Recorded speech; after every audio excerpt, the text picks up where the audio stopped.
या प्रकाशासारखा ते तेज निर्माण करणारी ज्योत, एक समतेची, ज्ञानाची, चांगल्याची, कर्तृत्वाची अशा या ज्योतीने अज्ञानाचा अंधकार दूर होतो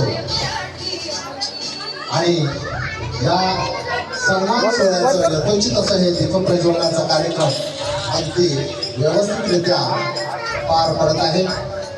हा जो कार्यक्रम आज इथे संपन्न होतोय त्याचे सर्व मसूरकर फॅमिली, त्याचबरोबर आमच्या शाळा कळसोली नंबर 1 ची शाळा समिती, आमचं कळसोली केंद्र, या कळसोली गावातील सर्व ग्रामस्थ, पालक, माझे विद्यार्थी, आज आपण सर्व मिळून बाईंना त्यांच्या प्रदीर्घ सेवेची आणि पुढील चांगल्या आयुष्यासाठी, निरोगी आयुष्यासाठी आपण शुभेच्छा देणार आहोत।